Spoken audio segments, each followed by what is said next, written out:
né? Então, eu vou compartilhar com vocês, eu fiz uma apresentação, falei até com a Mari, perguntei quanto tempo que eu tinha para conversar, porque eu gosto de conversar e quando o assunto é corrida e troca de experiência, a gente precisa ter um certo limite, porque senão o papo rende.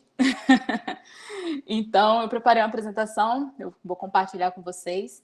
Aí, Mari, com relação às perguntas, como eu dividi a apresentação em 3 tópicos dentro da proposta, que é treinamento, participação, treinamento e tabus, né? Alguns, na verdade, os 3 eles se complementam, né? Mas didaticamente eu acabei dividindo em 3.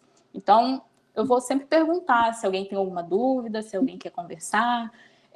No meio tem alguns questionamentos também, então vai ser legal ouvir de vocês, das pessoas que estão assistindo também a respeito disso, tá? Então pode ser um diálogo, né? Não precisa ser uma apresentação e depois no final abre para perguntas, tá bom? Então a gente pode ir conversando. Já consigo compartilhar? Beleza. Deixa eu ver aqui. Consegue, Camila. A gente te fala. Você vai ficar olhando só para a tela ou vai ver a gente também? Não sei te falar. É porque como eu não sou familiarizada com isso aqui. Às vezes você consegue compartilhar só uma guia ou só uma janela. Às vezes não. Mas aí a gente te avisa se está sendo compartilhado. E aí, se aparecer alguma pergunta no chat, também a gente vai mediando essas perguntas. Tá. Deixa eu ver aqui o que ele está pedindo para eu apresentar.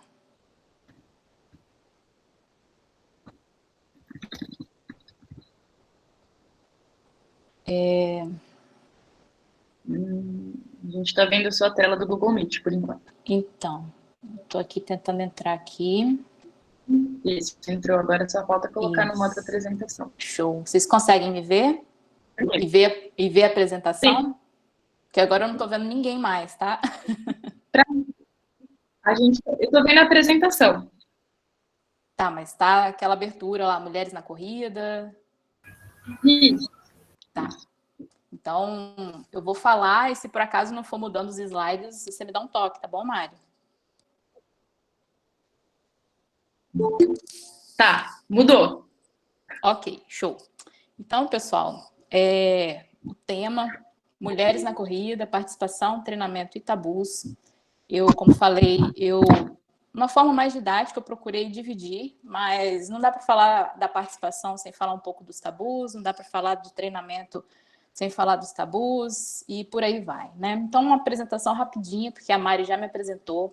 Sou profissional de educação física, formada na Universidade Federal de Viçosa, possui especialização em exercício físico aplicado à reabilitação cardíaca e grupos especiais pela Universidade Gama Filho e mestrado em Educação Física na Universidade Federal do Espírito Santo. Eu tenho mais de 10 anos de experiência na área de prescrição de treinamento, além de ser atleta amadora de corrida de rua desde 2008.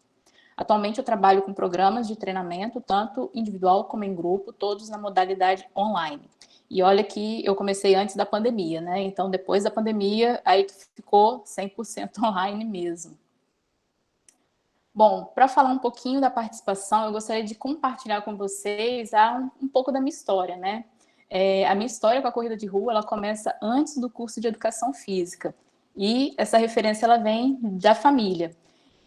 Na minha família, o meu pai é corredor e eu lembro que algumas vezes, ao longo da minha adolescência, eu acompanhava ele nos treinos, eu ia de bike acompanhando ele nos treinos de corrida. Então, a minha proximidade com a corrida é dos tempos de adolescente. E ele participava e participa ainda das corridas da Garoto. Quem é daqui de Vitória, daqui do Espírito Santo, com certeza conhece essa corrida das 10 milhas Garoto. E ele participou ao longo de todas as edições dessa prova, né? E na adolescência, o meu contato próximo com a corrida era justamente por meio dele e por meio da participação nessa prova, que é tradicionalíssima aqui no estado. Ao longo da minha graduação, eu experimentei a corrida para melhorar a saúde. Naquela época, eu treinava capoeira, mas o treino da capoeira não era suficiente, então meu colesterol quando eu descobri ele alto, eu fiquei um pouco, digamos, um pouco perdida, porque se eu já treinava e o colesterol era alto, imagina se eu não fizesse nada, né? Então, eu busquei, por meio da corrida, melhorar a minha saúde. E enquanto estudante também, eu passei rapidamente pelo ciclismo, mas não fiquei por muito tempo. Depois eu vou contar um pouquinho mais sobre essa experiência. Mas foi só em 2008 que eu me entendi realmente como uma corredora. Então, mais um pouquinho aqui. Em 2008, então, eu participei da minha primeira corrida e como uma boa capixaba, eu estreiei correndo as 10 milhas garoto. Para quem não sabe, as 10 milhas corresponde a 16 quilômetros, então é uma corrida que sai de Vitória, atravessa a Terceira Ponte e chega na fábrica da Chocolates Garoto, em Vila Velha. Em 2013, 2014, eu estava na minha melhor forma, então eu ganhei algumas provas por categoria de faixa etária, então foi um período assim muito legal que eu me descobri realmente, que eu descobri que eu gostava da corrida e estava levando isso quase bem a sério, né? No final de 2017, então, eu tomei a importante decisão de correr uma maratona. E a Mari, que completou a maratona dela ontem, a primeira maratona, ela sabe como é séria essa decisão de participar, né, de assumir ali o compromisso de participar de uma primeira maratona. E essa primeira maratona foi Berlim, em 2018. Mas não satisfeita, né, após terminar minha primeira maratona, eu decidi que eu queria correr a segunda, que seria a mesma prova, seria no ano seguinte, só que dessa vez eu queria fazer a maratona de patinação. Então, Berlim, passando rapidamente, Berlim é uma das maratonas mais famosas do mundo, né? Onde o último recorde da maratona foi quebrado pelo Eliud Kipchoge, exatamente em 2019. Então, nesse mesmo evento da maratona, no sábado, acontece a maratona de patinação. Então, que também é mundialmente conhecida, tem uma grande visibilidade, principalmente por patinadores profissionais da Europa, mas participam patinadores do mundo inteiro. Em 2018, quando eu vi o pessoal da patinação, eu fiquei enlouquecida, porque eu gosto de patinar. Então, em 2019, eu me propus esse desafio, que foi treinar a patinação, treinar a corrida e, assim, fazer as duas provas. Só para concluir, deu tudo certo no final, foi muito legal. Bom, e ainda teve recorde pessoal na maratona no dia seguinte, né? Na maratona de corrida. Teve o quê? Ainda teve recorde pessoal no dia seguinte na maratona de corrida, né? Teve recorde pessoal. Eu, na maratona de patins, tomei um chuvão, choveu a prova inteira, fiz 2 bolhas gigantes no pé. No domingo, na hora de correr, eu tive que trabalhar o mental com todas as minhas forças para não pensar nessas bolhas. E eu consegui baixar o meu tempo em 16 minutos, eu acho, da primeira para a segunda prova.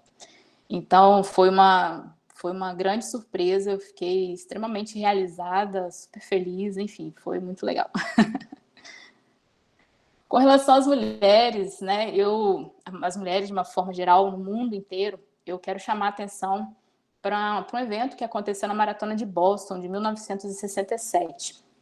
Quem é do mundo da corrida, já está mais familiarizado, ou já é mais antigo no meio da corrida, deve já conhecer essa história. Mas quem não é sempre legal a gente compartilhar aqui esse feito tão importante. O que será que aconteceu, né, em 1967? E por que a Maratona de Boston, né? Bom, Boston é a maratona mais antiga, criada em 1897, e é uma das mais tradicionais do mundo. Apenas homens podiam participar, entre aspas, né? As mulheres eram consideradas frágeis para participar de uma maratona. Então, essa era a realidade do mundo feminino naquela época, que perdurou por longos e longos anos ainda. Porém, um fato que entrou para a história foi a participação da corredora Katrine Switzer, na prova de 1967. Ela se inscreveu com o nome de KV Switzer. Na época, ela tinha 20 anos e contou com a ajuda do namorado e do técnico para participar dessa prova. Isso em 67. E a prova, as mulheres só puderam participar dessa maratona de Boston a partir de 1972. Então, eu trouxe aqui essas duas imagens da Katrine na maratona de Boston, quando ela, logo no início da prova, foi reconhecida por um dos organizadores da maratona que tentou expulsar ela à força. Então, vocês podem ver um senhor de preto tentando empurrar e um outro senhor de short ali tentando ajudar. Na imagem de baixo tem um homem mais alto, mais forte, esse era o namorado dela. Então, eles tentaram, aliás, eles livraram ela daquela agressão ali que ela estava sofrendo. A partir desse episódio, ela virou uma celebridade e até hoje ela é ícone da luta por igualdade de gêneros na área esportiva. 50 anos depois desse episódio, né, a Catherine, ela participou da Maratona de Boston como convidada e aí ela tem, desde então, né, desde aquele acontecimento, ela veio organizando eventos em prol dessa emancipação e do empoderamento da mulher, né, no meio esportivo, principalmente na corrida. Então ela tem uma instituição cujo nome é 261, que é o número dela, né, que marcou, deixou ela com essa marca registrada. E no final dessa apresentação aqui tem uns links, se alguém depois, eu não sei como é que vai funcionar, se vai ter como disponibilizar o PDF, mas tem uns links da história, da entrevista dela, que eu acho que é bem interessante, todo mundo vale a pena assistir, né? No Brasil, a corrida mais tradicional é a São Silvestre, tá, gente? A corrida São Silvestre não é uma maratona, como muitos chamam de a Maratona de São Silvestre. Quando ela começou, ela acontecia à noite, no dia 31 de dezembro, e tinha um pouquinho mais de 8 quilômetros. Ela foi criada em 1924, mas a participação das mulheres na prova só começou em 1975. Mas isso só aconteceu porque naquele mesmo ano a ONU tinha declarado como sendo o Ano Internacional da Mulher. Eu acho que se não fosse isso, né, as mulheres ainda teriam que arregaçar muitas mangas e ainda brigar bastante tempo para poder participar de provas como essa. Então aqui eu achei um site muito legal que tem um acervo de fotos da Gazeta Press. Então aqui é a largada da primeira prova, né, que as mulheres participaram. Vocês podem ver que é de noite. E depois também tem o link, quem quiser entrar para poder ver outras fotos. Aqui é o primeiro pódio. Então, quem venceu a primeira participação feminina foi uma alemã, a Christia Venlenx. Bom, não sei falar alemão, né, gente? Então, Valenciec. Depois, quem souber do alemão, depois me fala direitinho. E uma brasileira só veio a ganhar a São Silvestre no ano de 1995, foi a Carmen Souza de Oliveira Furtado. Uma pesquisa que foi divulgada em 2019, né, uma pesquisa conduzida pela IAF, junto com Run and Repeat, que se chama The State of Running, mostrou que, pela primeira vez na história, há mais mulheres correndo do que homens, representando 50,24% em 2018. Em corridas de 5 quilômetros, cerca de 60% dos participantes são mulheres. No geral, então, a participação feminina aumentou de menos de 20%, que era lá em 1986, para um pouco mais de 50% em 2018. Esse gráfico, que está disponível nessa pesquisa, ele utilizou mais de 100 milhões de resultados de corrida, um total aí de 70 mil eventos do ano de 1986 até 2018. Então, vocês podem observar, a linha amarela representa a distância de 5 quilômetros e só vem aumentando o número de participação das mulheres nessa distância. A maratona, ela está em preto e ela tem um platô, né? Então, ainda somos minorias participantes da maratona. E a distância de 10 e de meia maratona é bem equilibrado, vem com aumento crescente de uma forma mais lenta, mas também vem aumentando. No Brasil, essa pesquisa, gente, foi mundial, tá bom? Eles pegaram todos os países que fazem parte da ONU para poder pesquisar. Então, no Brasil, como exemplo, eu achei os dados da Maratona da Cidade do Rio de Janeiro e a Meia Maratona de 2017. Então, as mulheres foram maioria entre os corredores no montante das 3 provas do evento. Então, é um evento que tem as 3 distâncias, 42, 21 e 6, que totalizou 50,6% dos 29 mil inscritos. Então, temos aí uma grande participação feminina nesse ano de 2017. Nos 21, elas corresponderam a 53% do público. Nos 6, representaram 70%. Na maratona, como eu falei, como representou o gráfico mundial, né, na maratona, aqui no Brasil ainda somos minorias nessa distância, né? Então, nessa prova específica do Rio de Janeiro, ainda somos apenas 30%. Então, mulherada que corre, pensem com carinho em correr uma maratona no futuro. Vale a pena, gente, vale a pena. É o famoso, é ruim, mas é bom, sabe? Mas vale a pena, sempre vale a pena. Camila, você Oi. acha que num cenário assim, pós-pandemia, esse cenário de aumento, né, da participação feminina pode mudar? Eu Em virtude, acredito que sei lá, da dedicação da família, ou coisas assim? quem está falando? Juliana. Ei, Juliana, tudo bom? É porque eu não consigo ver, né? Eu acredito que sim, porque durante a pandemia teve, pelo menos o que eu tenho ouvido das minhas alunas, né?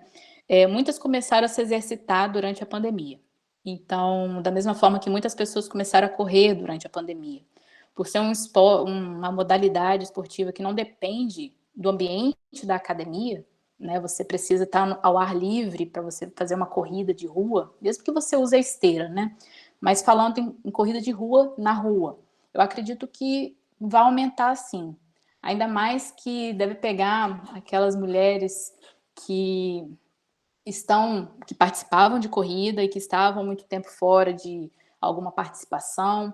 Acho que o desejo de estar em contato com outras pessoas, acho que isso aumentou para todo mundo. Então, durante a pandemia, eu acho que aumentou sim o número de praticantes de corrida, mesmo em distância curta, principalmente em distância curta, né? Na distância de 5, 10 quilômetros.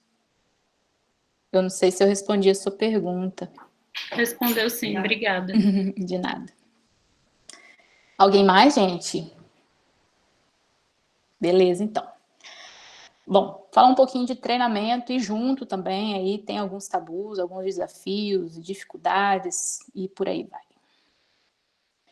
Primeiro também eu vou falar do meu treinamento enquanto não atleta, porque a minha história com a corrida ela se mistura, enquanto treinadora e enquanto atleta ela se mistura, porque desde 2012, talvez, sou eu mesma que monto as minhas planilhas. É claro que muitas vezes algumas vezes, principalmente lá no início, eu pedi ajuda ao professor Anselmo para poder verificar o que eu tinha feito, se estava tudo ok, se fazia sentido. Mas desde então sou eu mesma que monto as minhas planilhas. Então por isso que acaba misturando. Então quando eu falo de mim como atleta ou não atleta, né? E como treinadora, pode ficar talvez um pouco confuso para quem está me conhecendo agora. Mas vamos lá. Quando estudante, né, estudante de educação física, uma das disciplinas que eu mais gostava era o treinamento esportivo, junto com a fisiologia do exercício, mas não me achava capaz de seguir essa área da educação física, pois as referências do treinamento eram sempre homens. Então, não me sentia representada, acolhida, confortável. Quando eu fiz parte da equipe de ciclismo de estrada da Universidade Federal de Viçosa, eu fui atraída pela Bolsa Alimentação. Então, quem participasse da equipe, né, tinha ali uma Bolsa Alimentação. Como na época eu pedalava como meio de transporte, era bicicleta para baixo para cima, eu gostava de participar de trilhas, então, assim, eu estava sempre com uma bicicleta. Eu fui arriscar entrar numa equipe de ciclismo, mesmo não tendo uma bicicleta apropriada para aquilo, eles me aceitaram. Só que uma das minhas grandes dificuldades era encontrar uma parceira de treino, visto que quase 100% da equipe era composta por homem. E quando eu falo isso, eu acabo lembrando que eu não conheci nenhuma mulher do ciclismo nessa época. Era como se eu fosse a única, eu não conseguia encontrar nenhuma mulher com que eu pudesse trocar experiência, ter um apoio para treinar, porque o ciclismo de estrada, quem não conhece, está até passando o Tour de France. Aquilo ali é um ciclismo de estrada, então você vai para a estrada mesmo participar. A Mari está aí experimentando o ciclismo de estrada, é algo que pedalar é muito bom, então pegar a estrada de bike com um grupo, eu acho que isso fortalece muito e muda completamente o significado do treino. Mas naquela época eu era sozinha, então além disso, eu não tinha o apoio do responsável técnico para entender os treinos. Eu recebi um papel, né? O papel falava assim, ó, seu treino é esse dessa semana, eu olhava para aquilo e tinha na minha cabeça um monte de interrogação. Eu não conseguia aplicar aquilo que eu estava estudando com aquilo que eu estava recebendo, não conseguia identificar. Então, não tinha esse apoio, né, e nenhum outro tipo de acompanhamento. E... Oi? Eu acho que é legal, assim, né, até para pensar, né, porque a gente está no público, acho que muitas mulheres e muitos profissionais de educação física, homens e mulheres, que podem vir a trabalhar com mulheres, né, no esporte. Uhum. E aí eu acho que é importante sublinhar isso, né, quando uma mulher chega em alguns espaços para praticar esporte, às vezes elas são únicas, né, é uma mulher, duas mulheres. Nossa, é muito difícil, é verdade, Mari. E isso às vezes o treinador, às vezes o treinador talvez, por não ter passado por isso, talvez ele tenha mais dificuldade em perceber isso. Mas, assim, é difícil você se reconhecer naquele espaço, né? Porque, às vezes, você está começando, não tem experiência na modalidade, todo mundo que está lá já tem. Exato. E aí, sabe, fica difícil esse reconhecimento e, às vezes, isso dificulta você aderir àquele esporte, né? Porque você foi procurar, você tinha o desejo, mas aí do acesso à adesão e à retenção, na prática, é um caminho muito distante, né? E a gente, enquanto treinador ou treinadora, tem que ficar muito atento a esse caminho entre a adesão e a retenção. E aí essa questão de gênero interfere muito nisso, né? Sim, sim. As equipes lá eram... Pensando aqui, realmente não tinha mulher, tinha uma mulher que pedalava, inclusive eu fui atraída por essa vaga, por conta dessa pessoa que tinha saído. Então, assim, era difícil você encontrar uma mulher atleta, porque justamente você não era acolhida pelos treinadores. Ainda mais naquela época lá, eu estou falando aqui de 2003, 2004. Então, eu não conhecia mulheres treinadoras, não conhecia. Então, pelas escolinhas de treinamento que eu passei dentro da própria universidade, os times femininos sempre eram chefiados, né, comandados por homens. Então, passei pelo handebol, passei pelo futsal. Então, todos eles, os treinadores, eram homens. Então, esse assunto realmente é bem sério, porque se você quer fortalecer o esporte feminino e não consegue acolher a mulher atleta, principalmente no ciclismo, que você não depende exatamente de mais gente, você pode ir sozinha, né? Como se fosse a corrida. E você não consegue esse apoio, pelo menos técnico, fica muito difícil você ter a aderência dessas mulheres nesses esportes. Posso avançar? Mais alguém? Beleza. Então, eu treinava sozinha, né, repetindo, me sentia totalmente insegura pedalando na estrada. E eu me lembro de um treino muito difícil que eu fiz, que eu estava, não lembro que dia da semana era, mas eu peguei uma chuva muito, muito forte, de machucar mesmo, quando batia no rosto. Então, de capacete, de óculos, de luva, equipamento de proteção, pedalando na estrada sozinha, o tempo fechou, caiu um dilúvio, e aquilo ali me fez parar, né, na estrada, parei no acostamento e pensei, o que eu estou fazendo aqui, sabe? Então, para que eu estava me sujeitando àquilo se eu não tinha apoio, se eu não tinha uma parceria de treino? Então, foi uma fase bem difícil.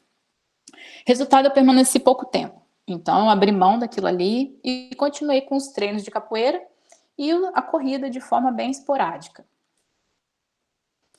Quando a gente fala da corrida, então, quando eu falo da corrida, para mim, ali era uma coisa mais familiar, então aquilo eu conseguia aplicar o que eu estava aprendendo ao longo das disciplinas de treinamento, das disciplinas de fisiologia. Então, eu ia experimentando os modelos de treino para corrida, mas sem muitas pretensões.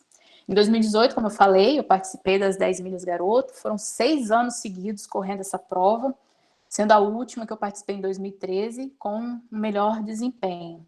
Então, desde 2008, que eu comecei a participar, até o último, em 2013, eu comecei montando minhas próprias planilhas, testando aquilo que eu estava aprendendo.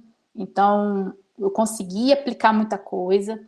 Em 2011, 2012, que eu entrei para o grupo de corrida da UFES, eu fui aprender outras formas de treinar corrida, fui aprender realmente o que era um treinamento de corrida, e talvez por isso eu tenha tido uma melhora significativa no meu desempenho, principalmente nessa prova das 10 milhas, né? Então, nesse período de 2013, 2014, eu estava na minha melhor forma. Corri não só garoto, como 16 quilômetros, mas outras distâncias também, incluindo 21, né, a meia maratona. E o treinamento para minha primeira maratona, aí eu estou dando um pulo na minha história, tá, gente? Para a gente poder chegar lá no plano de treinamento de uma maratona, que vocês vão ver mais para o final. Mas, com relação à minha primeira maratona, foi totalmente desafiador, né? Então, desde a montagem da planilha até a execução, passando por altos e baixos devido a uma lesão no quadril. E essa lesão no quadril, ela não veio por conta da corrida, mas a corrida agravou, claro, por conta do impacto, né? Então, o meu primeiro desafio foi montar uma planilha. Então, imagina você tendo que decidir, assumir esse compromisso de correr uma maratona, que não é fácil você assumir aquilo ali e falar, não, beleza, vamos entrar no ciclo de maratona. Ok, legal. Agora vamos montar aquilo ali. Então, eu pensando como atleta e como treinadora ao mesmo tempo, é uma coisa que às vezes você fica assim, poxa, para que eu vou fazer isso? Acho que eu vou pular esse treino aqui. Então, a autossabotagem, ela pode acontecer com mais frequência. Claro, sou eu que estou comandando a minha própria planilha ali, eu faço dela ali o que eu quiser, mas não é bem assim, sabe? Então, nós da educação física, que trabalhamos com corrida e somos os nossos próprios treinadores, isso fica bem desafiador e bem interessante também. Já no treinamento para minha segunda maratona, que foi no ano seguinte, o desafio foi outro, começando pelo planejamento mais complexo para treinar duas modalidades distintas, uma corrida e a patinação.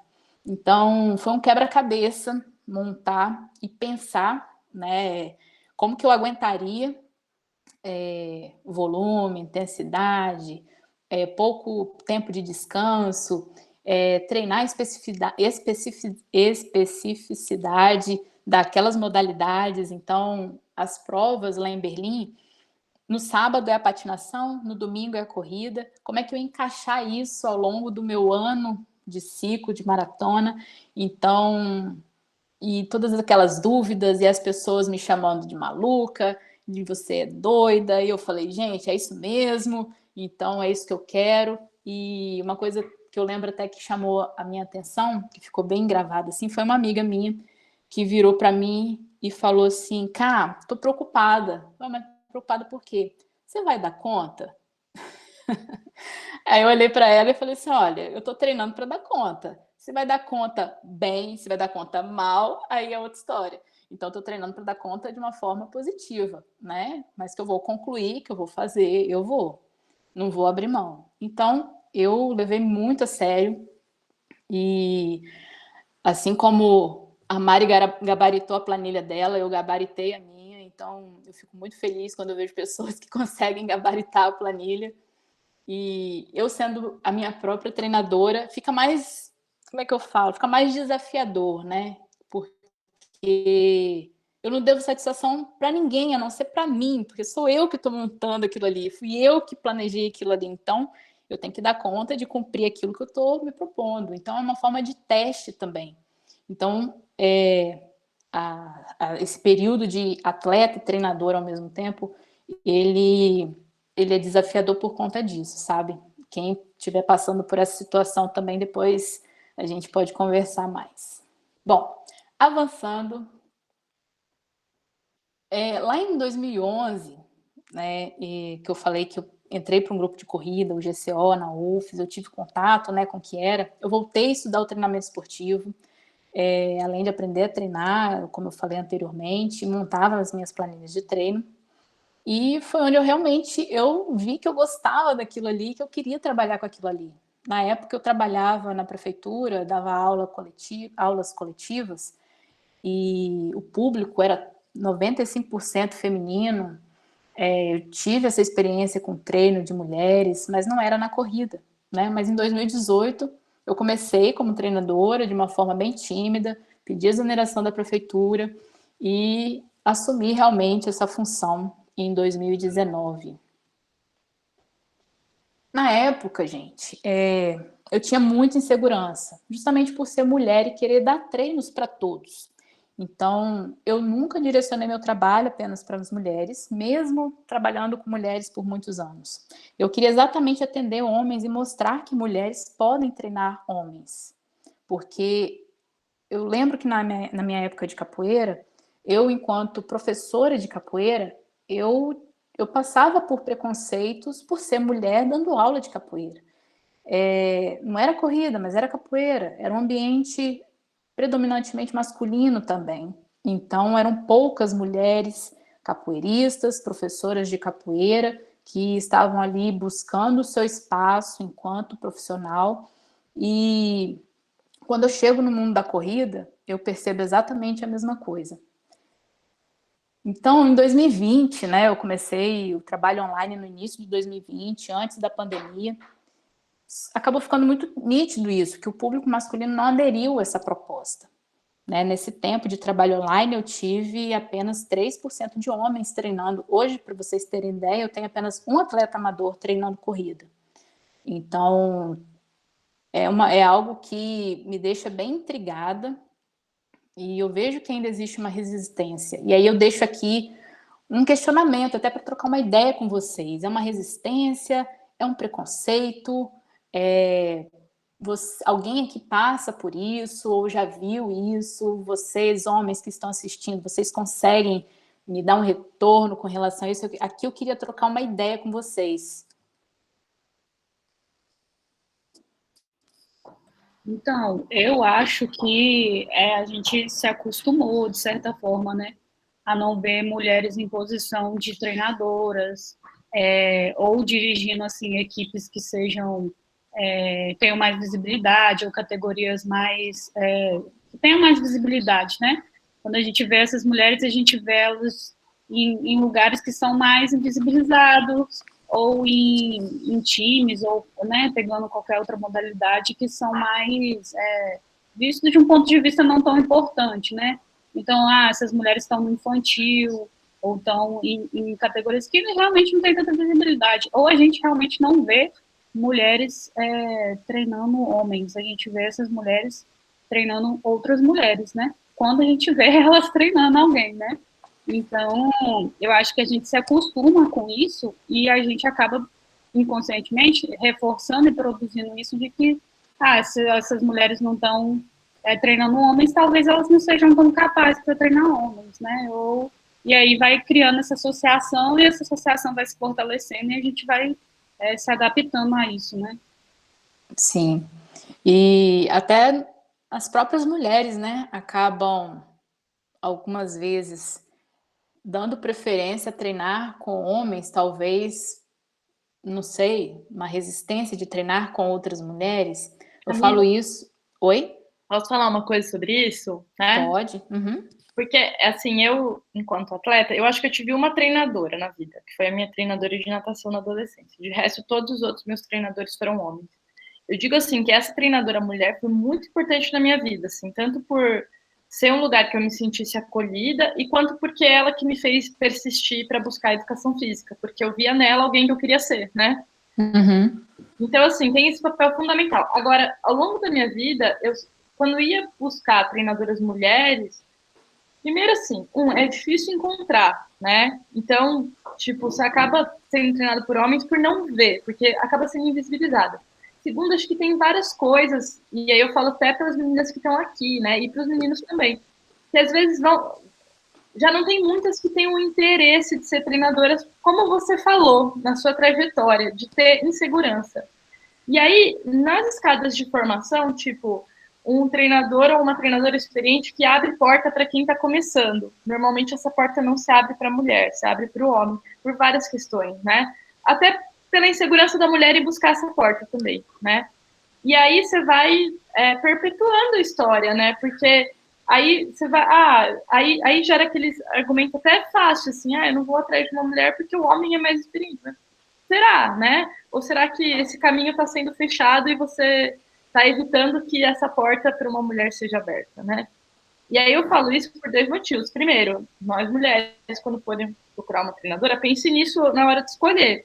E para as mulheres que estão na graduação, pensem que não se sintam inseguras e com medo, né? Tentem ir atrás dessa porta, né? Tentem em meios, né? Para ir criando experiência, para ir entrando nesse meio, que é um meio muito masculino mesmo. É isso mesmo. As meninas que estão na graduação, que estão no mestrado, que pensam em buscar pelo treinamento, não se sintam inseguras. Claro, insegurança ela vai existir, mas não se sintam intimidadas, porque se a gente não tiver coragem de mostrar o nosso trabalho, a gente também não consegue ser visualizado por outras pessoas. Então, eu acho que uma incentivando a outra, uma abrindo portas para a outra, assim como a Catrine, que correu lá em 1967, abriu uma discussão imensa com relação à participação da mulher na corrida, assim como outras mulheres que vieram depois dela também. Então, mulheres treinadoras com renome. A gente falando aqui, Mari, você falou da sua treinadora de natação, tem a treinadora da equipe de judô, que é uma mulher, que agora eu não vou conseguir lembrar o nome dela, mas que está há muitos anos à frente da equipe. Então, ela poderia ser uma referência, mas eu não sei se é por conta da própria modalidade do judô ou por conta dessa falta de visibilidade do trabalho da mulher, do desenvolvimento, daquilo que ela consegue desenvolver enquanto treinadora, né? A Rosicléia Campos. Isso aí. Ela, para mim, é um grande exemplo de uma mulher treinadora que está à frente de uma equipe que tem muitas medalhas, que representa muita coisa, então eu acho que ela pode ser um exemplo de mulher treinadora a ser seguido. Eu acho que vale sempre a pena a gente buscar, são poucas ainda, né, e eu espero que cada dia mais tenha mais mulheres nesse meio. Para a gente que está aqui, se sentir confortável também, porque parece que ainda é um ambiente que é como se a gente tivesse que lutar muito para poder garantir aquele lugar ali, sabe? Então, eu consegui ficar aqui, mas caramba, eu vou ter que fazer muita força para permanecer aqui ou para ganhar mais espaço. Então, isso eu acho que só com o tempo mesmo. Mais alguém, gente, quer contribuir? Boa noite, Camila. Boa noite. Eu queria acrescentar aqui, você falou da treinadora de judô, né? E eu fiquei aqui pensando que o ramo da luta é ainda mais difícil, né? O ramo das lutas é ainda mais difícil criar uma visibilidade feminina. Porque eu sou atleta, eu faço taekwondo, né? E eu vejo assim, é muito difícil eu ver uma mulher dando aula, nem tipo treinadora, assim. Muito difícil dando aula. E eu luto bastante, né, para ter essa imagem feminina nas lutas. Gosto bastante. Ah, que ótimo. Quem sabe aí você engrena como treinadora dessa modalidade. Realmente o meio das lutas é ainda mais difícil ver uma mulher, né?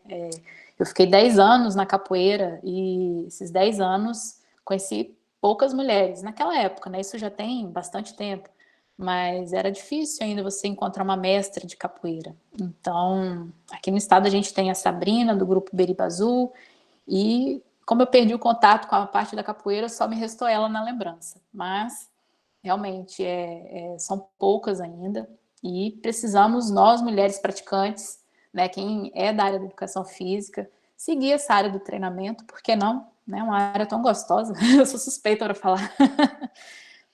Bom, vou avançar, tá bom?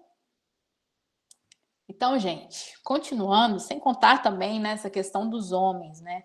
Eles são mais resistentes às orientações em geral, pois muitos se sentem independentes e entendedores do assunto, sem contar que são os que menos cuidam da própria saúde, por se sentirem, entre aspas, tá, gente, blindados. Talvez essa não seja a palavra mais adequada, mas foi a primeira que me veio à mente. E essa parte aqui eu falo com bastante conhecimento de causa, porque eu trabalhei 6 anos e meio na prefeitura, como eu disse anteriormente, e o meu público era 95% feminino, e dos poucos homens que eu tinha como alunos, eles eram extremamente fiéis e tinham convicção de que o exercício físico fazia bem para eles, fazia bem para a saúde. Os outros homens que me procuravam para fazer algum treino, alguma aula, já vinham com aquele papo de que isso é para mulher. Então, a resistência era muito grande. Então, eles falavam que não precisava, que eles estavam bem de saúde, que isso é bom para quem tem tal coisa, isso é bom para quem tem tal idade. Então, eu ouvi muito dos homens essa questão de que eles são, né, como eles estão bem de saúde, eles não precisam se cuidar e está tudo bem. Eu espero que isso mude, né, que os homens, de uma forma geral, independente da idade, cuidem da própria saúde. Eu não estou nem falando de treinamento, tá? Então, essa questão aqui vai um pouquinho mais além. Então, gente, com essa, digamos, dificuldade, talvez, de conseguir alunos do sexo masculino para treinar, eu resolvi, nesse último mês, voltar minha comunicação toda só para mulheres. Então, eu comecei a direcionar realmente o treinamento de corrida para mulheres. E, pelo que eu estou percebendo, vai ser realmente esse caminho que eu vou seguir desse mês de junho, né, mês passado, desse mês de junho para frente. Então, focar mais nas mulheres, acolher mais de uma forma que perceba mais as suas necessidades. Então, me aprofundando bem, né, na questão do treinamento para mulher. Apesar de que quando você vai montar um treinamento, algo até que eu já tinha conversado com a Mari, e eu não vou me aprofundar aqui, mas só lembrando, tem alguns fatores fisiológicos que podem interferir, como é o caso do ciclo menstrual. Mas, quando você monta um plano de treinamento visando uma prova, você não tem como mudar a data da sua prova-alvo, né? E aí o seu ciclo menstrual, a gente vai ter que trabalhar em cima desses dias, dessas fases, que não é tão definida para muitas mulheres. Então, tem mulheres que têm essas fases muito bem definidas e conseguem perceber de forma muito nítida as mudanças hormonais ao longo daquele mês. Outras, assim como eu, não consigo perceber. Então, a montagem, a elaboração do treinamento, buscando identificar o ciclo menstrual por conta de uma prova-alvo, aquilo ali nunca fez parte. Então, talvez me aprofundar nisso para, de alguma forma, acolher mais as mulheres que sentem essa mudança fisiológica ao longo do ciclo de treinamento, a cada ciclo menstrual. Então, talvez seja esse caminho. E eu estou compartilhando aqui com vocês exatamente isso. Então, é algo que tem me chamado a atenção e daqui para frente eu devo aprofundar mais os meus estudos nessa área. Camila? Bom, oi, pode falar. Um parênteses rapidinho, até próximo tema da próxima palestra vai ser isso, inclusive. E aí, assim, uma anedota pessoal, né? Em determinado momento eu tentei ajustar a minha planilha que a Camila tinha feito para descansar no meu período pré-menstrual, porque eu me sinto mal no período pré-menstrual. E aí, o que aconteceu?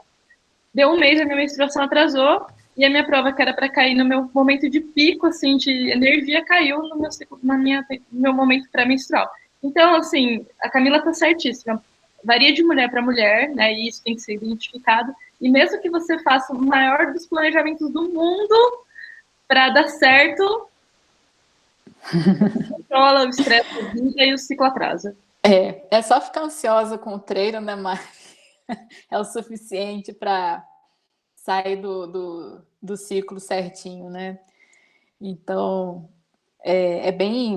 para você fazer um ciclo perfeito de treino, gente, não existe, tá? Nem para homem, que não tem essas alterações hormonais tão abruptas como as mulheres, né?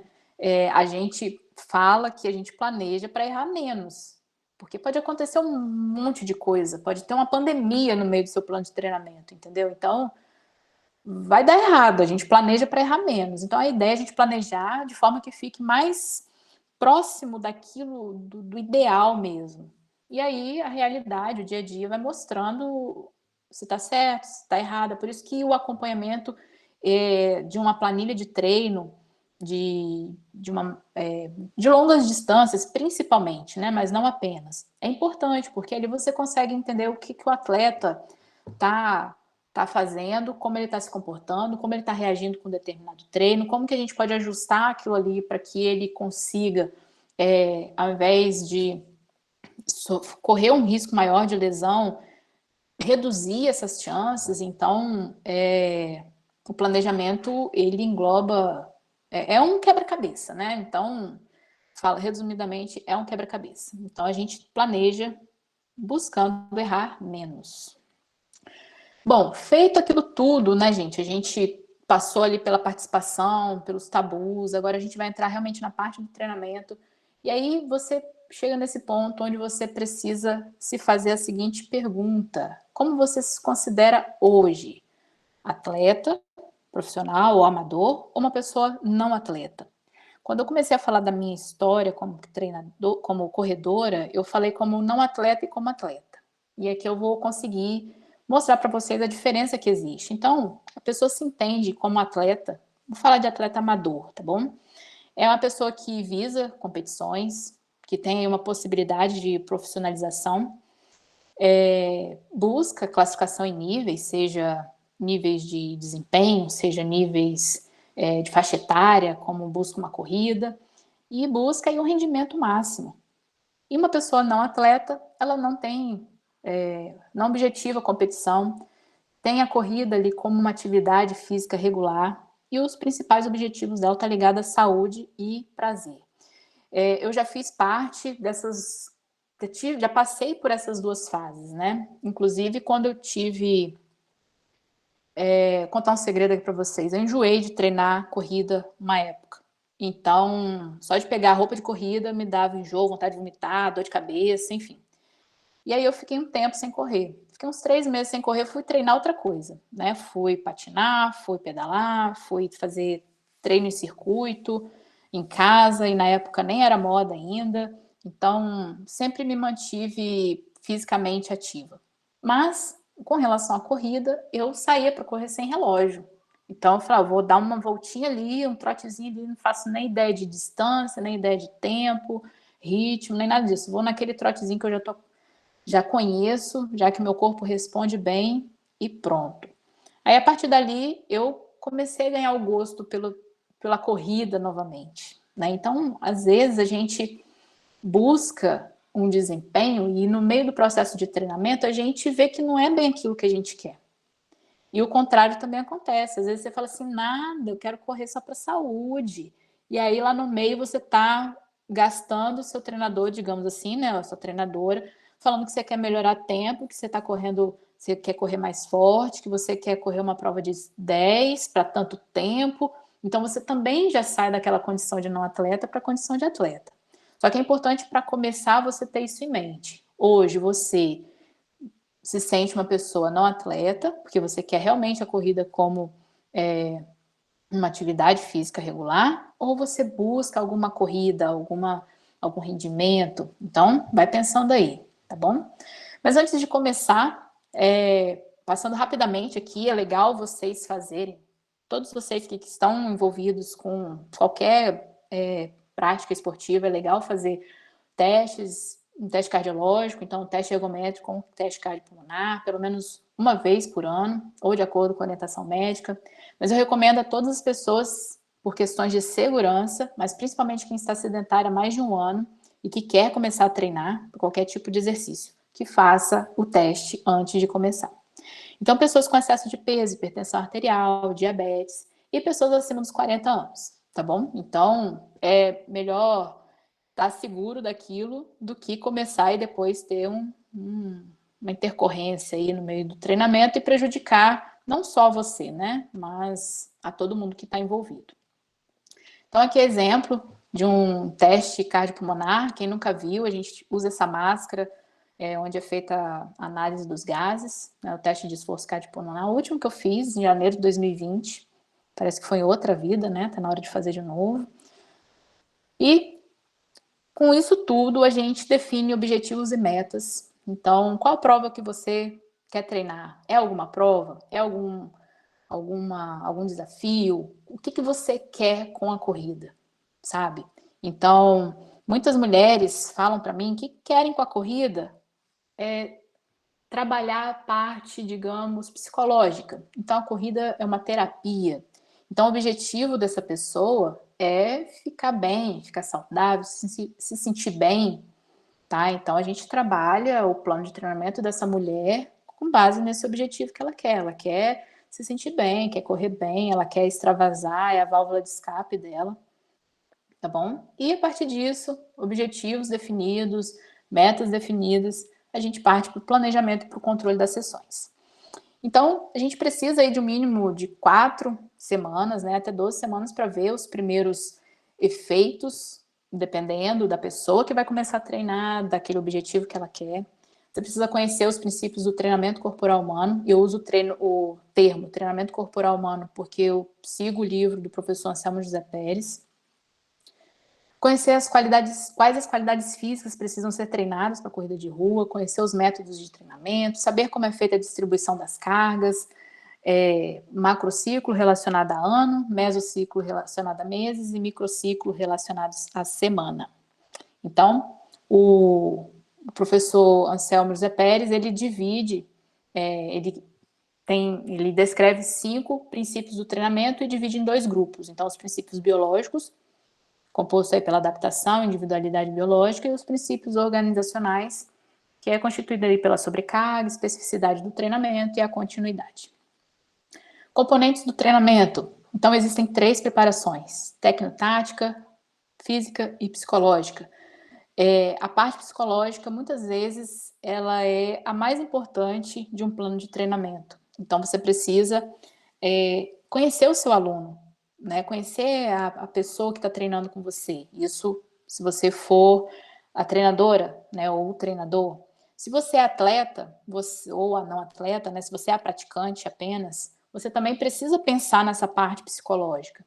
Porque, só um exemplo, quantas vezes a gente olha o tempo frio e dá um passo para trás e não sai de casa para treinar? Aquilo ali é uma questão psicológica ou uma questão física? É uma questão de enfrentar o frio, ou enfrentar o calor, que seja, começar a negociar muito dias de treino, horários de treino. Então, assim, esse treinamento, essa parte psicológica do treinamento, ela tem que estar presente em todas as sessões de treino, um pouquinho sempre. Então, um passo de cada vez. Estou preocupada com o final da planilha lá daqui não sei quantas semanas. Não, peraí, calma, até lá tem tanta coisa, né? E aí você vai ser sabotada pela parte psicológica. Então, a ansiedade, ela conta muito e atrapalha muito qualquer pessoa. Então, é uma coisa que pode ser trabalhada. Uma outra coisa que pode ser trabalhada também, a visualização daquele percurso. É uma forma de treino psicológico. Então, se você tem uma prova para fazer, você consegue, conhece um pouco o percurso, você abriu o mapa daquele percurso, e aí você consegue visualizar aquele percurso. Então, é um tipo de treino psicológico. E os próprios treinos do dia a dia. Então, só o fato de você, antes de sair de casa, pensar por onde que eu vou, onde tem menos gente, onde tem menos trânsito, eu vou passar em tal lugar. Então, beleza. Aquilo ali é uma forma de você trabalhar o seu psicológico. Você começa a correr, você sabe o que você tem que fazer, você está com a ansiedade controlada, você consegue cumprir, você está focado no seu treino ao invés de estar focado se tem sol, se tem chuva, se tem frio, se esqueceu, sei lá, alguma coisa ligada, televisão ligada, e aí você foca. Tá? Isso tudo precisa ser trabalhado também. As qualidades físicas a serem trabalhadas tanto para a corrida como para a saúde, né? A gente dividiu aqui, eu no caso, em 3 partes: intensidade, volume e frequência. Então, a qualidade física de resistência aeróbica tem a recomendação de moderada, vigorosa, 60% a 90% da frequência cardíaca de reserva, um volume de 60 a 150 minutos por semana e uma frequência 5 vezes se for uma atividade moderada, 3 vezes se for uma atividade vigorosa. Isso é para saúde, tá, gente? É claro que quem for treinar visando desempenho, isso aqui muda um pouquinho, tá bom? Força, depende do que vai ser, ou do equipamento que você tem, depende onde você vai treinar. Recomendado, frequência, 3 vezes na semana. A qualidade física, de flexibilidade, eu destaquei essas 3 aqui, que são as mais importantes, né? A intensidade é alongar até o ponto de um leve desconforto, o volume, 60 segundos cada exercício, a frequência, 2 a 3 vezes por semana, mas um pouquinho todo dia, às vezes, é melhor, tá? Além de velocidade, equilíbrio, ritmo, coordenação, isso tudo aqui entra no treinamento para corrida. Métodos de treinamento. Então, os principais métodos de treinamento para corrida é o contínuo, o intervalado, em circuito, a musculação e a flexibilidade. Tá? Eu não vou aprofundar nessa parte não, porque eu vou chegar numa parte muito mais legal aqui, que é saber a periodização, ou seja, como é feita a distribuição das cargas. Então, vou pegar um exemplo, e como exemplo eu vou usar uma planilha da maratona, onde tem uma periodização simples e completa. Bom, fechando aqui, deixa eu abrir aqui a planilha. Beleza. Mari, tá vendo? Sou eu. Você quer que eu abra ela aqui completa? Não, não precisa não. Não vou te expor, não. Não, brincadeira. Só para saber, tá vendo a planilha? Estamos sim. Beleza. Então, gente, só para deixar maior aqui. Então, essa foi a planilha original que eu montei para a Mari, já que ela se entregou, né? Eu não ia falar nada, mas quando ela me procurou no final de 2020, né, Mari? Eu acho que foi isso. Pode. E treinamento em 19 de dezembro. Isso. E aí, então, a proposta é treinar para a maratona de Porto Alegre, que infelizmente não aconteceu, né? E aí a gente ela fez os ajustes que foi necessário para ela fazer a maratona dela ontem, dia 4 de julho, tá? Então, aqui, a princípio, ficou assim, a gente traçou juntas um objetivo, que foi concluir a maratona para 3 horas e 59, mantendo um ritmo de 5h40. Então, eu peguei o tempo que ela tinha para começar até o tempo final. Originalmente, aqui seria no dia 20 de junho, tá? Eu mantive aqui. E daí, eu fiz a separação das fases. Então, a fase aeróbica aqui, eu tracei um objetivo para ela, o que ela precisava, como seriam os treinos. Então, treinos baseados na frequência cardíaca, as sessões de flexibilidade, a parte de força, as recomendações. Então, eu fiz toda aqui, a gente traçou um objetivo aqui. Na fase específica, que a gente dividiu em 2 períodos, fevereiro e março. Então, objetivos específicos para aquele período, objetivos de ritmo, então já alcançando aqui um ritmo de 5h40 para 22. Treino psicológico, aqui já na fase específica 2, então o objetivo aqui era trabalhar essa parte da visualização, além da manutenção da flexibilidade, as 3 sessões, aumento do volume, o aumento do ritmo, então já baixamos aqui para 5h30, e assim nós fizemos até o final. Tá? Descendo aqui, a gente tem os meses, os mesos, né, os mesociclos, que são, normalmente os mesos, eles acompanham a duração do mês, não é obrigatório, tá? Mas muitas pessoas fazem isso por conta da própria praticidade mesmo. Então, ela começou em dezembro, aqui a data ficou diferente, né? Como ela disse, ela começou no dia 19. Então, aqui em verdinho, a gente tem as intensidades daquela semana, então a maior parte dos treinos dela deveria estar dentro dessa intensidade, uma semana de recuperação. Na semana seguinte, a gente já vem com microciclo ordinário, já entra na semana de choque, e aqui a gente segue até o final, tá certo? Descendo, a gente tem um volume planejado. Ela começou humildemente com 30 quilômetros por semana. Que fase boa, né, Mari? E aí a gente veio aqui com o aumento do volume e com a intensidade também, até o ponto dela concluir 70 quilômetros por semana. Isso foi de uma hora para outra? Não, de jeito nenhum. Isso foi de uma forma bem gradativa. Tanto de volume como de intensidade. Às vezes uma semana com volume médio tinha uma intensidade alta, e vice-versa. A gente tem espaço para colocar o volume realizado. Aqui, como ela é uma pessoa que eu sei que gabaritou a planilha, ela provavelmente preencheu tudo isso aqui, os volumes semanais que ela concluiu. Tudo bonitinho. Tudo bonitinho. Dá uma estrelinha para você. Aqui tem o registro do teste cardiopulmonar que ela fez. Então, eu deixei essa planilha elaborada para ela, porque ela queria, ela sendo professora de educação física, tem experiência com a corrida, então ela já entende um pouco do treinamento. Então, eu deixei tudo aqui para ela preencher, para controle mesmo, né? E é legal acompanhar. Eu gosto muito de acompanhar os meus treinos assim e os treinos dos meus atletas assim também.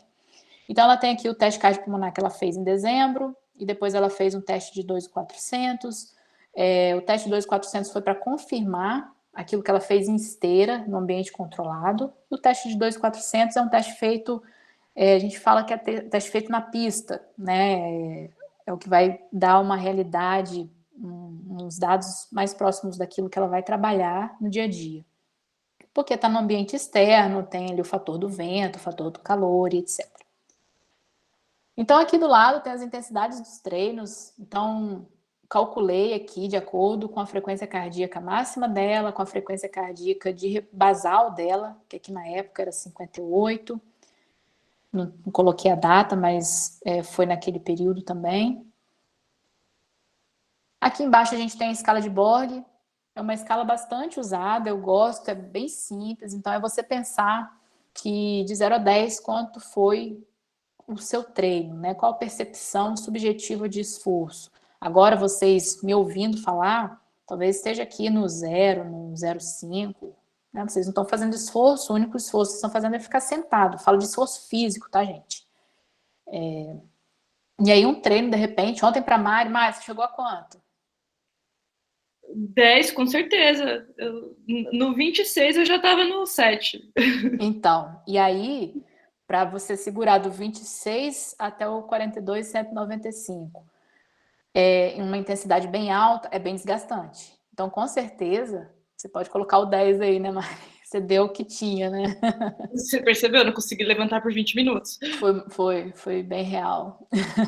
Aqui embaixo, gente, como essa daqui é uma planilha para maratona, eu deixo aqui separado os longos.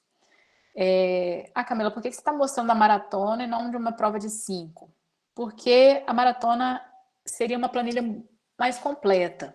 A prova de 5, a prova de 10 são planilhas mais simples, tá? Mais simples de elaborar, mais simples de acompanhar.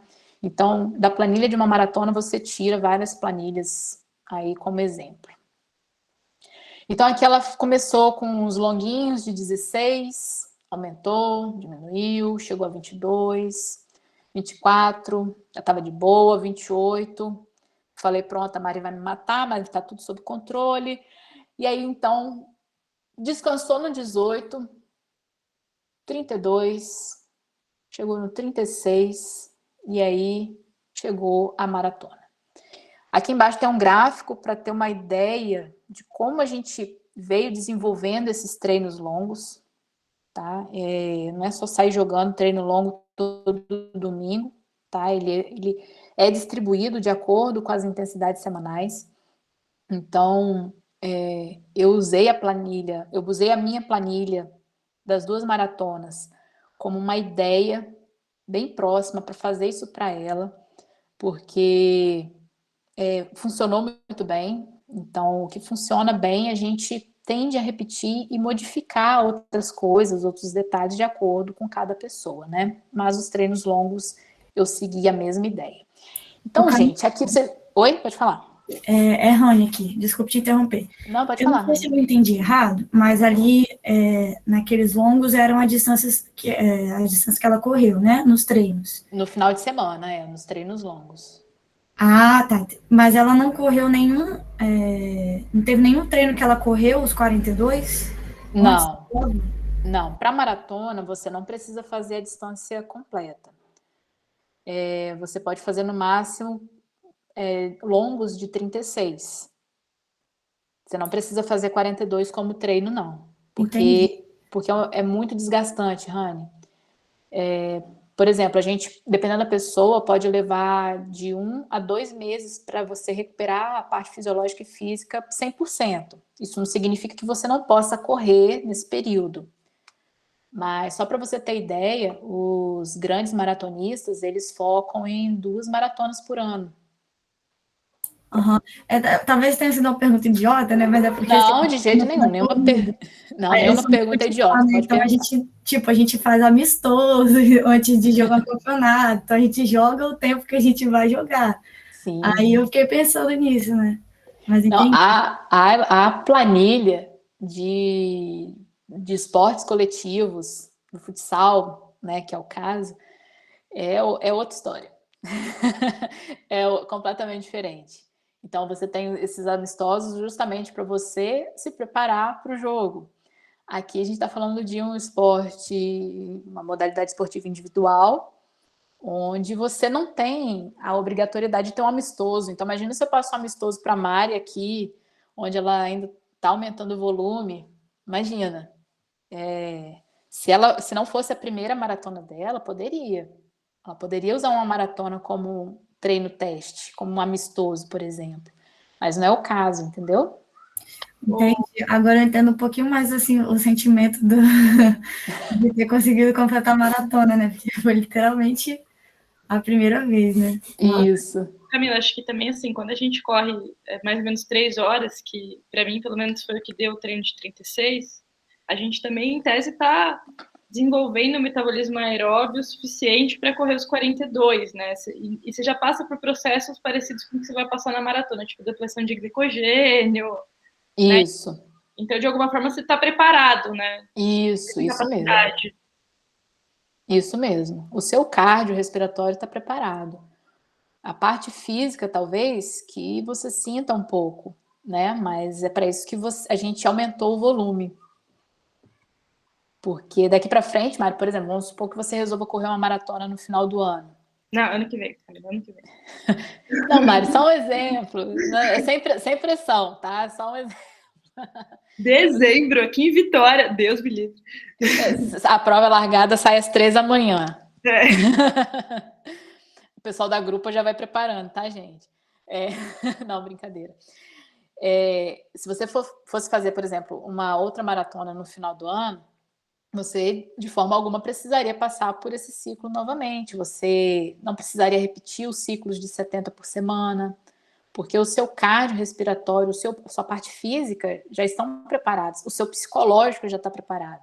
Então, é uma planilha muito mais trabalhada de uma outra forma, sabe? Então, já está começando a ficar melhor a ideia de fazer outros 42 quilômetros. Entendeu? Então, assim, não significa que a sua próxima maratona seja com esse volume. Eu precisava... Gente, eu tô falando da Mari porque é o exemplo dela, tá? Então, como ela tá aqui como à frente desse ciclo de palestras, nada mais apropriado do que falar do treino dela. Então, como ela foi uma pessoa que estreou na maratona e não tinha uma base muito boa, eu precisava realmente trabalhar o volume com ela. Isso não significa que num próximo ciclo eu vá trabalhar novamente um volume muito alto com ela, tá bom? Então, vou precisar analisar o período que ela vai treinar, como que vai ser, e as outras modalidades que ela faz. Então, como a Mari está fazendo o ciclismo, né, não teria essa necessidade de trabalhar um volume tão alto na corrida. Beleza? Mais alguém? Camila, o Vitor levantou a mão. Eu ia falar, mas depois dele eu falo. Então. Isso, Vitor, depois eu vou lá, então. Beleza.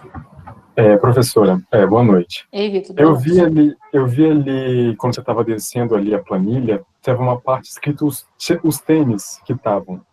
Eu queria saber qual a importância ou qual a relação que tem com o trabalho do treinador, como você colocou ali, isso me chamou muita atenção. Eu queria saber o que você tem a dizer e tal. Olha, Vitor, é mais um controle pessoal do que um controle do próprio treinador, sabe? Alguns tênis, eles duram até 1.000 quilômetros, até mais. Mas alguns tênis duram menos. Então, tem tênis que duram 300, 400 quilômetros, ele já começa a deformar muito. E aí, quando uma pessoa, um atleta, um aluno seu, chega para você e fala, professor, eu tô com dor no pé, tô com dor, tá doendo meu joelho. Estou sentindo dor na coluna. Aí você vai perguntar do tênis. Esse tênis é muito antigo? Tem quanto tempo que você usa o tênis? Você intercala o tênis? Não, não intercalo o tênis, uso o mesmo tênis já tem, sei lá, 5 meses. Então a gente deduz que esse tênis ele já tenha chegado numa vida útil dele para a corrida no limite, sabe? Então é uma coisa mais para controle. Então, por exemplo, eu deixei aqui o exemplo que eu tinha na época, né? Até expliquei para a Mari, isso aqui não é obrigatório, é mais para controle mesmo. Então, chegar no ponto de você analisar, nossa, o meu tênis, esse Nike aqui, nossa, esse meu tênis Nike, ele tem 700 quilômetros rodados, ele está inteiro, não sinto dor nenhuma quando eu corro com ele. Então, continua com ele na rodagem. Mas já o Adidas fez só 400 e ele deformou muito. E é por isso que eu estou sentindo dor no tornozelo. Então, é mais uma forma de você analisar e tentar fazer alguma associação caso venha acontecer alguma dor, algum desconforto. Camila, Oi? assim, só para ilustrar, tipo, eu sou uma pessoa que tende a otimizar o tênis até a hora que não dá mais, assim, né? Porque tem essa coisa dos 500 quilômetros, mas eu acho que uma parte dos 500 quilômetros é um pouco lenda também. Sim, depende muito do tênis. E aí tinha um Adidas que eu amava ele. Eu amava ele de paixão. Quando ele começou a ficar velho, eu comecei a guardar ele só para os treinos e provas especiais. Eu corri uns 21 quilômetros com ele, Victor, que eu fiquei com bolha em todos os lugares do meu pé. Tipo, bolha na joanete, bolha no calcanhar, bolha no peito do pé. E aí foi a hora que eu falei, não dá mais. Então, a gente vai percebendo que o tênis velho vai chegar uma hora que ele vai te causando mais sofrimento do que ajudando. Exato. E aí, tipo, de controle é legal, assim, eu comecei a contar e, tipo, eu já fui percebendo que tem alguns tênis que duram quase nada, assim, sabe? E eu tinha a menor noção antes, eu só ia controlando pelo que eu sentia de usar mesmo. Exato. É mais um controle pessoal do que um controle técnico, entendeu? Obrigado. Professora Mariana, eu também tenho amor pelos meus tênis. Tem tênis que eu só uso para bater pé, por isso que eu entendo. Alguém mais? Eu queria perguntar... Professora Dardanha, boa noite. Boa noite, Dardenha. Peraí, eu vou antes levantar a mão, depois o Dardenha, pode ser? Com certeza. É sobre ali em cima, se eu não me engano, teve 2 maratonas que a Mariana correu? Não. Quem tá falando? Juan. Ei, Juan. Não entendi direito. Aqui, então, não. Aqui é o original.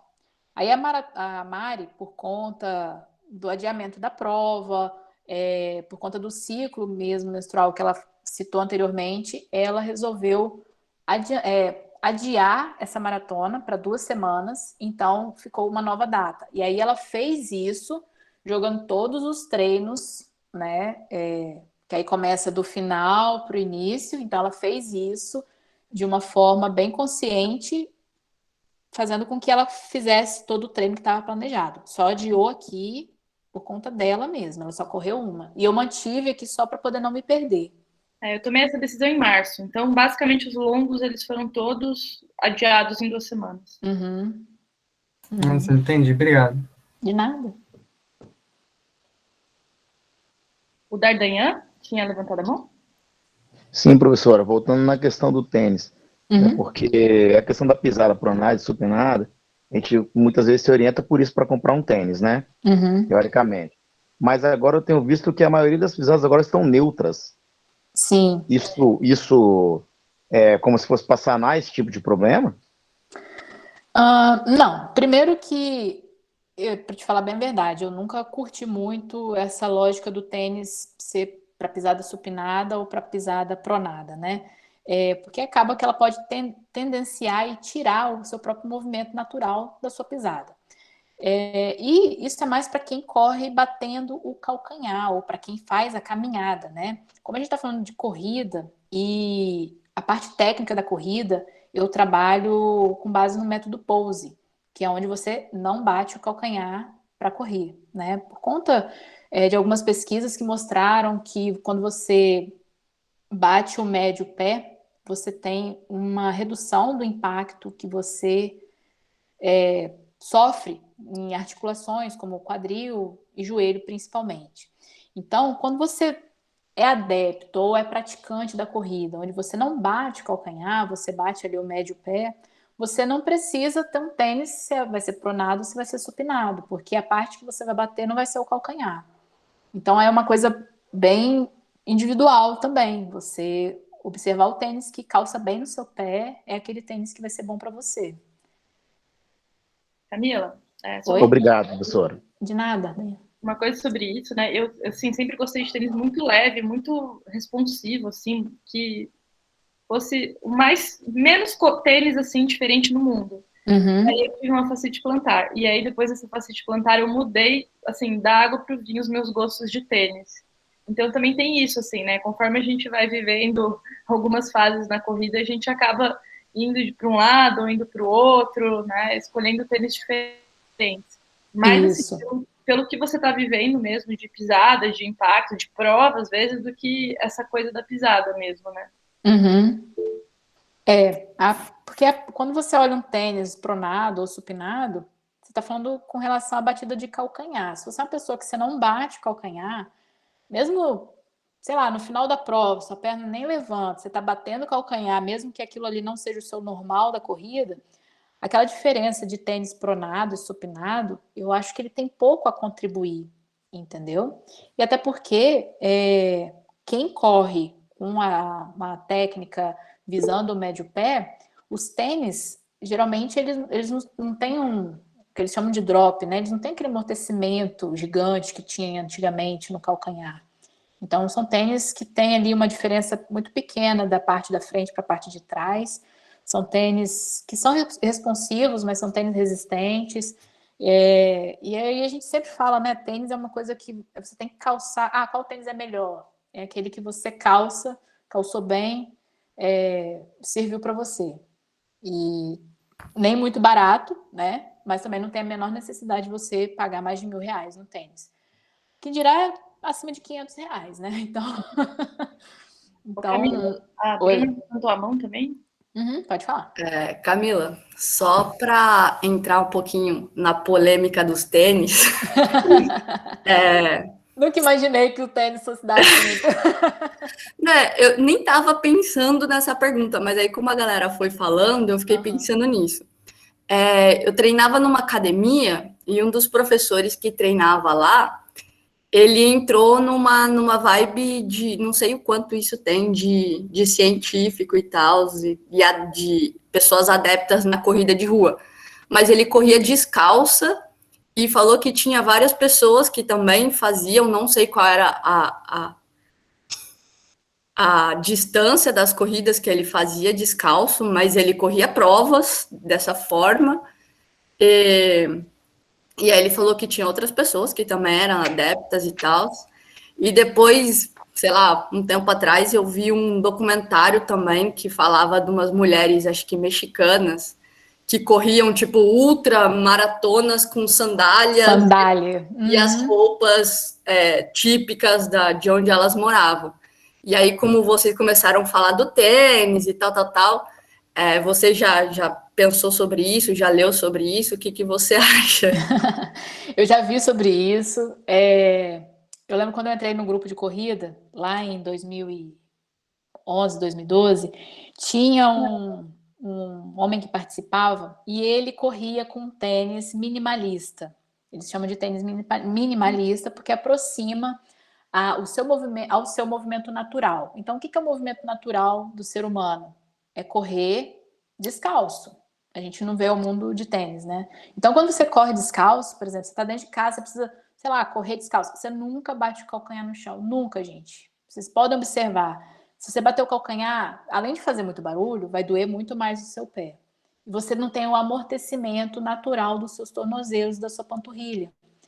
Então, o natural é correr sem bater o calcanhar. E aí, quando eles buscaram essa lógica do tênis minimalista, tinha até um tênis que chamava Five Finger.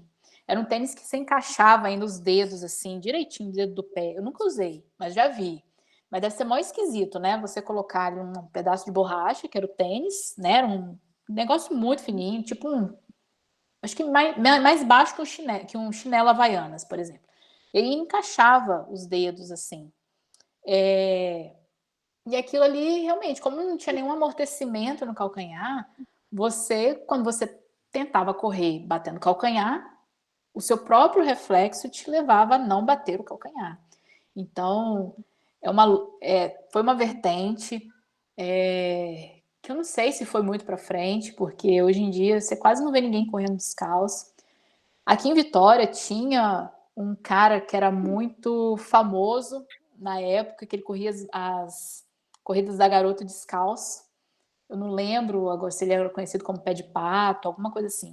O cara corria descalço. Eu vi esse cabra aí numas garotas que eu fiz.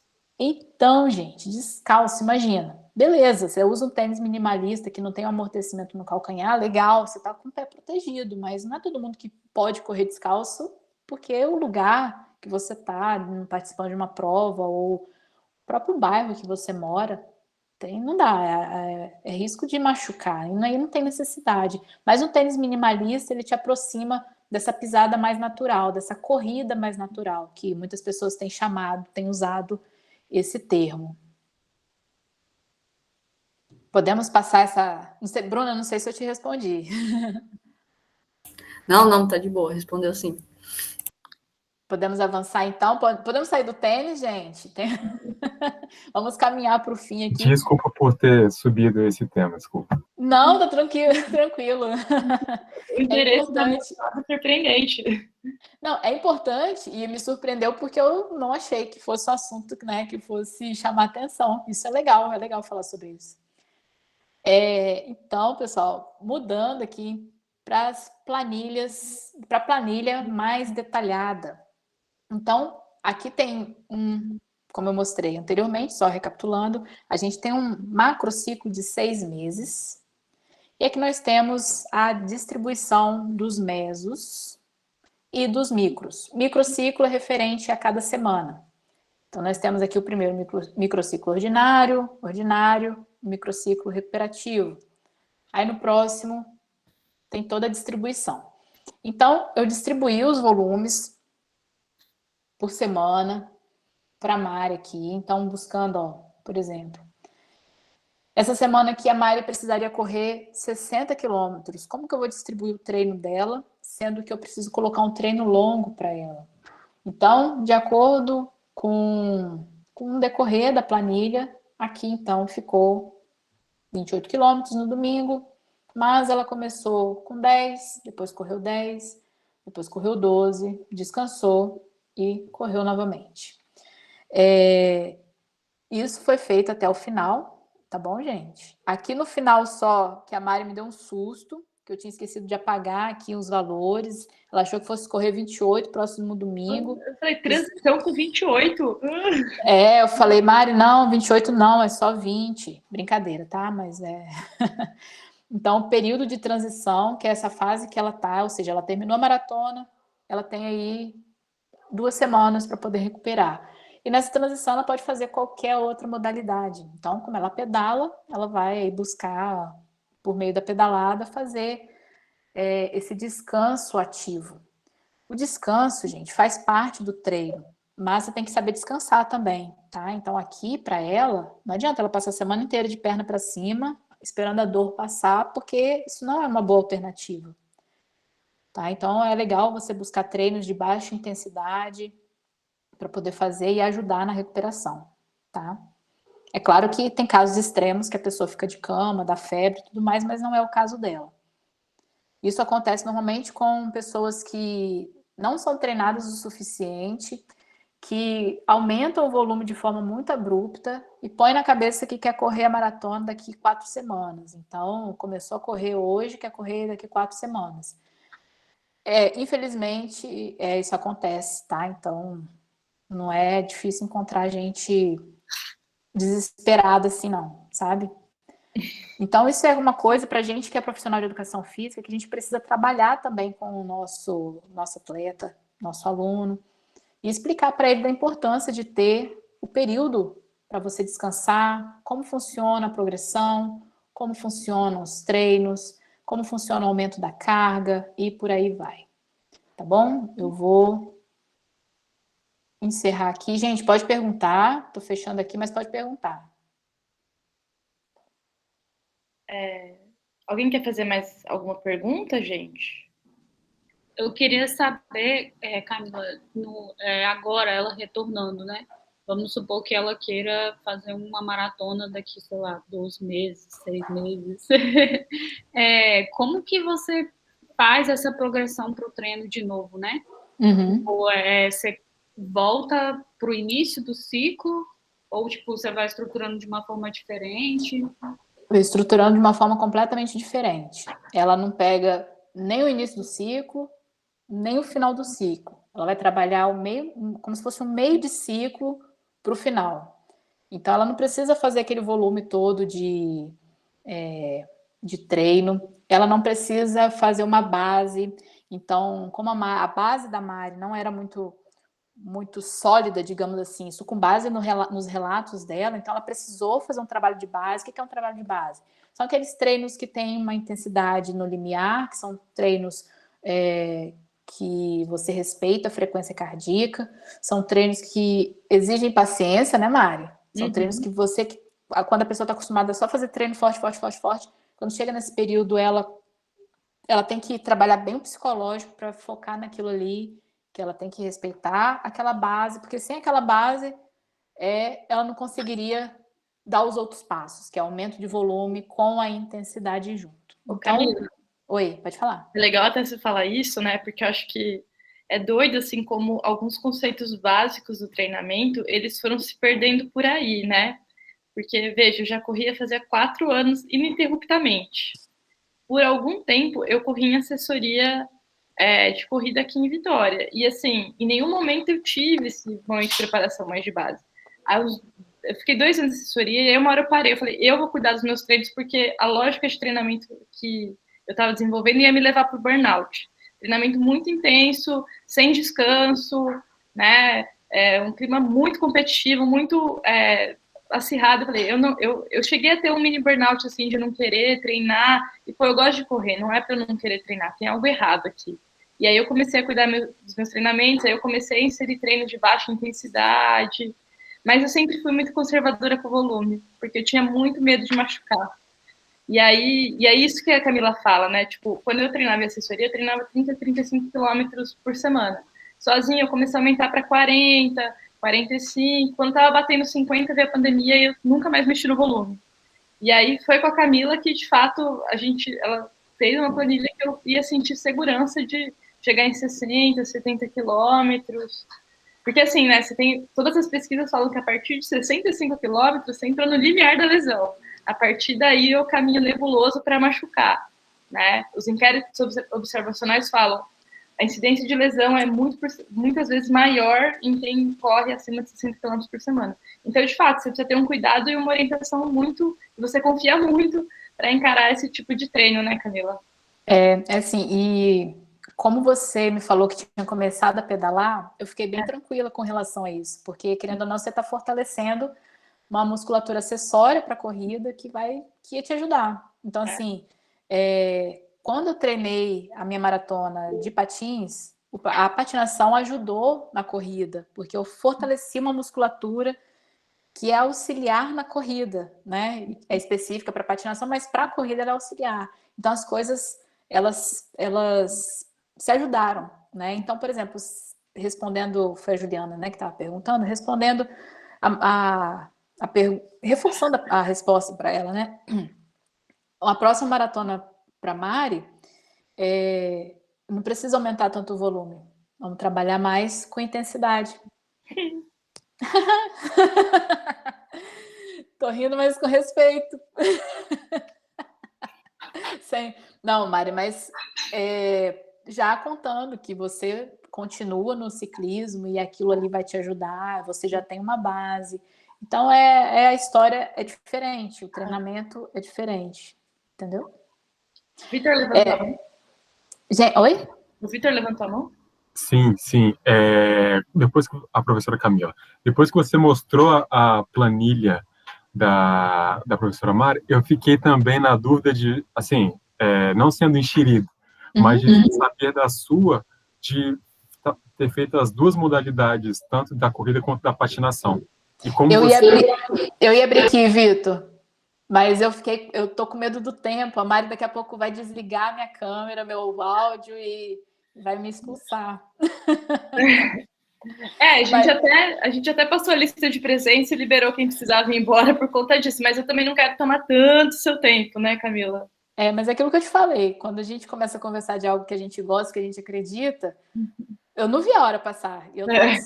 E realmente eu estava preocupada que eu ia estourar o horário, isso eu já tinha certeza, mas eu fiquei tranquila, porque eu falei, de 40 minutos eu não passo, mas passamos muito, né? Mas, Vitor, a minha planilha das 2 modalidades foi um quebra-cabeça que eu comecei montando no papel. Eu peguei lá 4 folhas de papel, assim, A4, botei no chão, fui rascunhando, montando ali, igual um quebra-cabeça mesmo. Então, para casar volume, para dar volume e intensidade para as 2 modalidades, para uma hora aumentar mais o volume da corrida com a intensidade, mas não tanto do patins, e para depois chegar no final e ainda eu ter que fazer 2 maratonas com intervalo de 12 horas, então os meus longos que aconteciam na segunda-feira, ao invés de acontecer aos domingos, então eu treinava patins aos domingos, porque eu aproveitava a orla de Camburi fechada, eu precisava de espaço, eu precisava de asfalto para treinar, então ia para o horário de 11 horas da manhã, meio-dia treinar, porque eu precisava reduzir o tempo de treino com o próximo treino longo, que seria no dia seguinte, que seria a corrida. Então, eu precisava reduzir o meu tempo de descanso das 2 modalidades. Então, é trabalhar a especificidade mesmo. E foi muito interessante. Foi massa, para te falar a verdade. Faria de novo. Essa eu faria de novo, Mari. Imagina. Obrigado. Mas eu fiquei de mostrar aqui. Eu ainda falei assim, eu abro a minha com as 2 modalidades, eu abro a da Mari. Eu preferi abrir a da Mari, porque é uma planilha de preparação simples, que tem mais a ver com aquilo que a gente falou, né, ao longo do treinamento, que é a corrida, então eu foquei nela, tá joia? Comigo foi meio que ao contrário, né, Camila? Conforme a periodização foi avançando, eu fui cortando o ciclismo, porque eu fui percebendo que eu não estava dando conta de segurar o volume alto das 2 coisas. Sim, porque você não ia competir o ciclismo. Se você fosse competir o ciclismo, fosse fazer essa prova dupla, por exemplo, a distribuição seria completamente diferente, Mari. Não seria... Não, e aquela coisa, teve uma semana que eu subi o japonês de bicicleta e fui treinar, acho que 24 ou 28 no domingo. Eu queria morrer, assim. Que decisão horrível que eu tinha tomado. Treinando e aprendendo, né? É isso. Bom, Mari, deixa eu só aqui visualizar, mas eu acho que eu encerrei, tá? Eu tenho as referências que eu deixei aqui depois. Eu não sei se você consegue disponibilizar isso como PDF. Eu posso passar para o pessoal quando for mandar os certificados. Porque, não sei, tem os links das referências, tem a entrevista com a maratonista lá a Katrina, então a entrevista dela é bem legal. Tem os outros links que eu estudei. O livro, gente, só mostrando rapidinho, fazendo uma propaganda aqui, o livro é esse aqui, tá? Treinamento Corporal Humano, é o livro do professor Anselmo José Pérez. Ele foi professor na UFES de treinamento esportivo e trabalha com corrida também. E tá aqui, a gente tem exemplares aqui em casa, né? Se alguém tiver interesse, tá? Depois faz contato lá comigo no Instagram. O meu Instagram, posso deixar aqui para vocês anotarem. Então, é Camila, só escrever aqui nos comentários, acho que aparece, né, Mari? Aparece. Aqui, esse é meu Instagram, Camila B. Gomes. Vamos trocar ideia, vamos falar de corrida, mulherada que quer seguir a linha do treinamento esportivo, precisar também de uma força, de uma ajuda, a gente pode trocar ideia, tá bom? Os rapazes também, claro, não vamos excluir os rapazes, temos bastante rapazes aqui, que quiser também seguir essa linha do treinamento também, vamos conversar. Eu estou vendo que o Dardanha fez uma pergunta no chat que eu comi bola, que ele perguntou sobre o protocolo de Covid, que ele disse que depois que ele teve Covid, ele não teve mais sintomas, mas ainda arrasta uma dificuldade enorme em retomar a força, a resistência, dentre outras. Eu não sei, Camila, se você pudesse comentar muito rapidinho assim, isso, só para a gente não deixar ele no vácuo. Desculpa, eu que comi bola. Dadanha, essa eu vou ficar te devendo, porque eu até vi que tem alguns protocolos pós-Covid, como trabalhar essa questão, mas eu não me aprofundei, eu não abri, eu não estou sabendo, tá? Não vou saber, não vou conseguir te responder. Mas o que eu já ouvi falar é que como digamos a sequela, né, o rastro da Covid, ela fica de uma forma muito diferente de uma pessoa para outra, a gente também teria que analisar o seu caso. Então, você já falou aí que você está com bastante dificuldade de retomar força, o fôlego e tudo mais. Então, teria que ver se tem algum trabalho específico, se é só uma questão de tempo, então, se é uma questão de trabalhar intensidades bem baixas, realmente para você trabalhar mais a parte aeróbica, tá? Essa eu vou ficar te devendo, tá bom? Ô, Camila, eu acho que Sempre. questão, obrigado. Acho que é uma questão também que eu tenho visto assim, com as pessoas que eu conheci que pegaram Covid, né?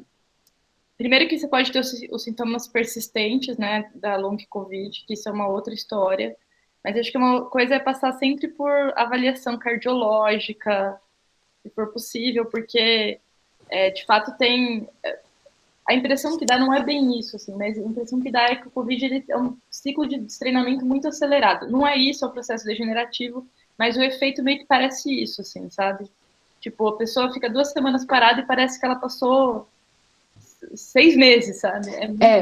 Tanto é que é passado alguns exames, né, diferentes, até exames de sangue, para poder ver se tem alguma outra coisa a mais, porque como é ainda uma coisa, já se sabe de algumas coisas, mas ainda é uma novidade, né? A gente ainda não está habituado com esses sintomas com esses desdobramentos, né? Então, é legal avaliar, é legal passar pelo cardiologista, para saber se não tem nada fora funcionando anormalmente, se é só uma questão de como se fosse um destreinamento acelerado. Se for só isso, ótimo, mas né, cada pessoa desenvolveu isso de um jeito. Então, recomendo, aprovo aquilo que a Mari falou, concordo com ela. Gente, eu queria agradecer muito publicamente a Camila por ter vindo aqui conversar com a gente. Obrigadão, Mari. Eu acho que eu falo em nome de todos e todas que a conversa foi muito boa, né? A hora passou e a gente nem viu, né? E eu tava tão boa que eu falei, eu não vou cortar a Camila, gente. Gente, desculpa por me estender, mas eu gostaria de passar realmente aquilo que eu acredito e queria compartilhar aquela parte inicial da história, porque é importante você saber, principalmente nós mulheres, por que a gente corre hoje, por que a gente tem dificuldade de aceitar alguns esportes, essa resistência, será que é aquilo que a gente aprendeu, é aquilo que a gente vê, é aquilo que a gente sabe? Então, é um tema bem importante, é um tema extenso, e eu fico muito feliz por estar aqui participando, Mari, agradeço a toda a grupa, e precisar, estamos aí. Obrigada, Camila. Quem quiser conversar com a Camila, segue ela no Instagram, fala com ela lá, que ela é uma pessoa super disponível, super generosa, né? E, enfim, para todos que participaram, a gente vai enviar o certificado por e-mail. Daqui a 2 semanas a gente tem o próximo. Obrigada, gente. Obrigada, gente. Boa noite. Boa noite.